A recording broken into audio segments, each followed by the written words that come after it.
lagi di channel Alur Cerita Film Inisial M. Bagaimana kabarnya? Semoga baik-baik saja ya. Pada kesempatan kali ini saya akan membawakan alur cerita film yang berjudul No Exit. Film ini menceritakan tentang Darby yang kabur dari tempat rehabilitasi untuk menjenguk ibunya yang sakit. Di perjalanan, Darby terjebak badai salju di daerah terpencil dan terpaksa bermalam di sebuah tempat peristirahatan bersama 4 pengemudi lain yang bernasib sama. Darby yang berusaha memberi kabar ke rumah, lalu ia mencari sinyal telepon hingga sampai di area parkir. Namun, alangkah terkejutnya dia saat melihat tangan kecil yang melambai lemah di salah satu mobil. Karena penasaran, Darby pun mendekat dan menemukan seorang gadis kecil yang disekap di dalam mobil tersebut. Pelakunya pastilah salah satu dari keempat orang itu.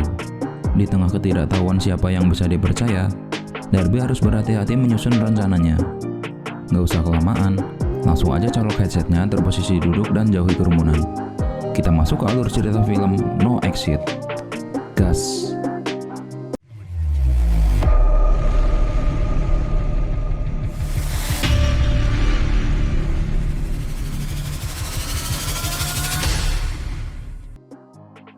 Film diawali dengan diperlihatkannya kegiatan di suatu pusat rehabilitasi pecandu narkoba.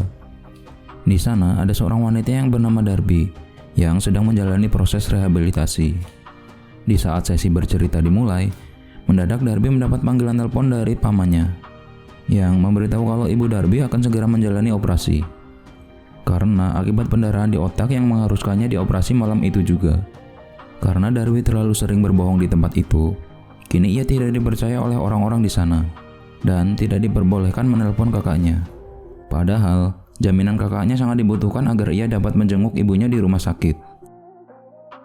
Tak kehabisan akal, Darby kemudian meminjam ponsel temannya. Akan tetapi, setelah dihubungi, kakaknya malah melarangnya untuk menjenguk ibu mereka di rumah sakit. Darby yang menyadari kalau tidak bisa lagi bertemu dengan ibunya apabila operasi itu gagal, lalu ia pun bergegas minggat dari tempat rehab untuk pergi ke rumah sakit tempat ibunya berada. Di tengah perjalanan, seketika cuaca berubah dikarenakan mendadak datang badai salju. Sampai-sampai Darby diberhentikan polisi di pinggir jalan yang khawatir dengan keselamatannya. Polisi tersebut memberitahu Darby kalau jalan menuju rumah sakit telah ditutup karena adanya badai. Polisi juga menyarankan Darby agar menunggu di tempat peristirahatan. Karena tak ada pilihan lain, maka Darby menurutinya. Setibanya di sana, Darby melihat ada 4 orang yang terlebih dahulu sampai di tempat itu. Ada Sandy yang bersama suaminya yaitu Ed, dan 2 pria lain yang bernama Lars dan Ash yang sama-sama menunggu badai reda. Setelah menunggu lama, Darby belum bisa menghubungi kakaknya karena di sana tidak ada wifi. Ditambah lagi, cuaca buruk sehingga susah mendapatkan sinyal.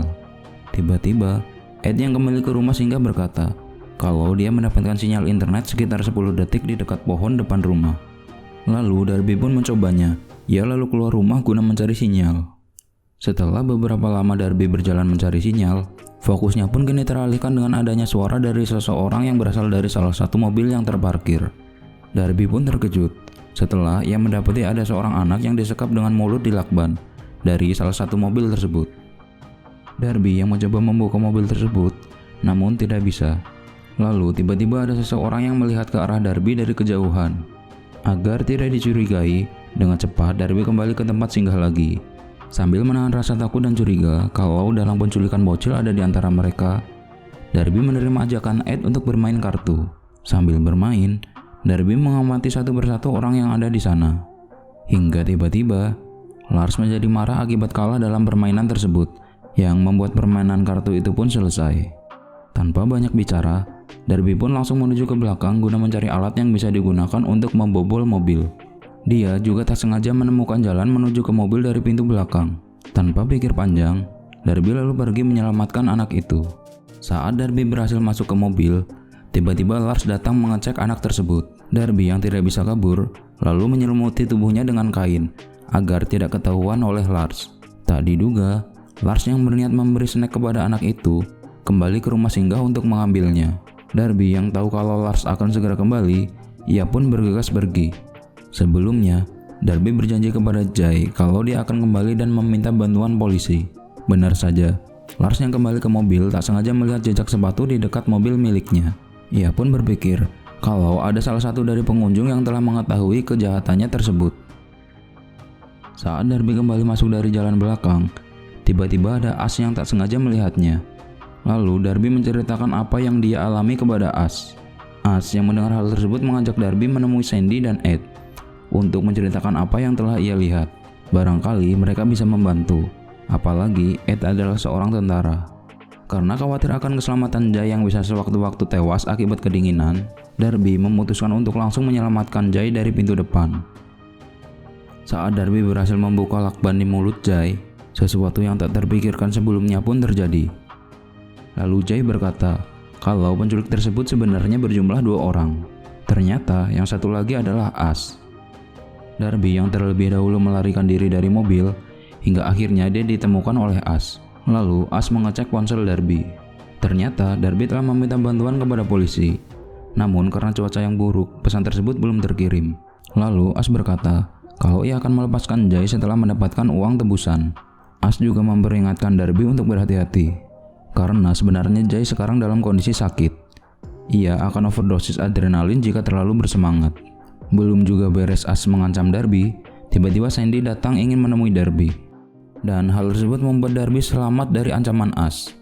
Saat kembali, Darby duduk di antara mereka dan berpura-pura telah tidak terjadi hal apapun. Saat mereka mengobrol, tiba-tiba Darby dari jauh melihat Jay yang berhasil kabur dari mobil.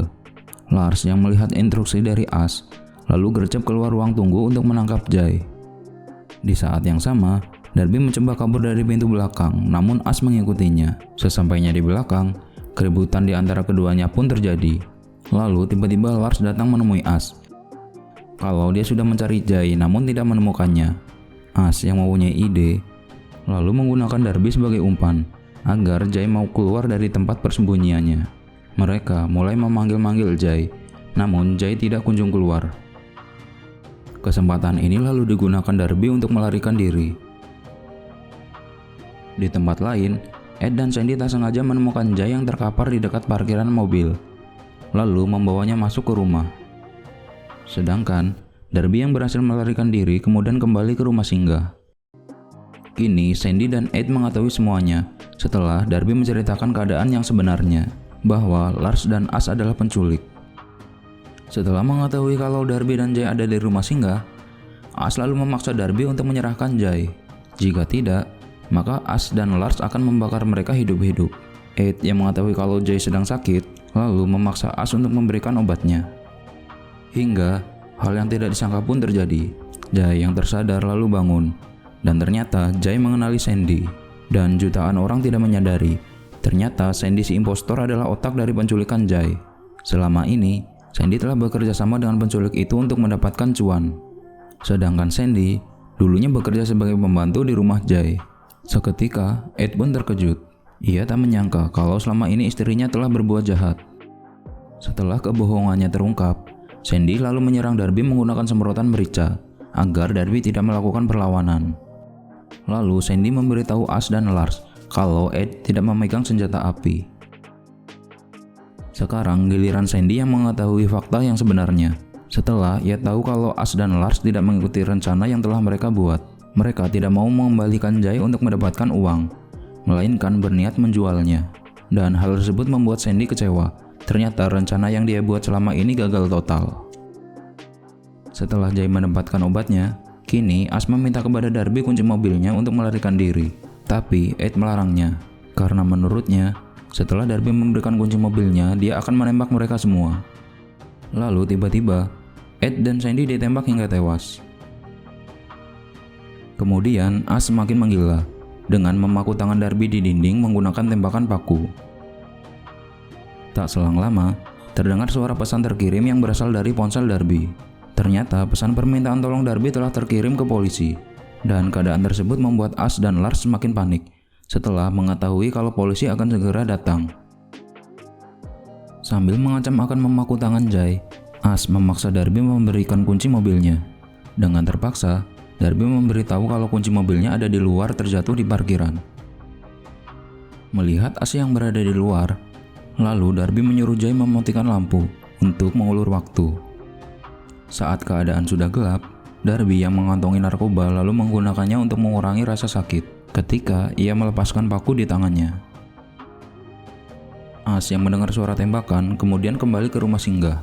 Karena mengetahui kalau Lars dalam keadaan terancam, lalu As menodongkan tembakan paku ke arah Darby.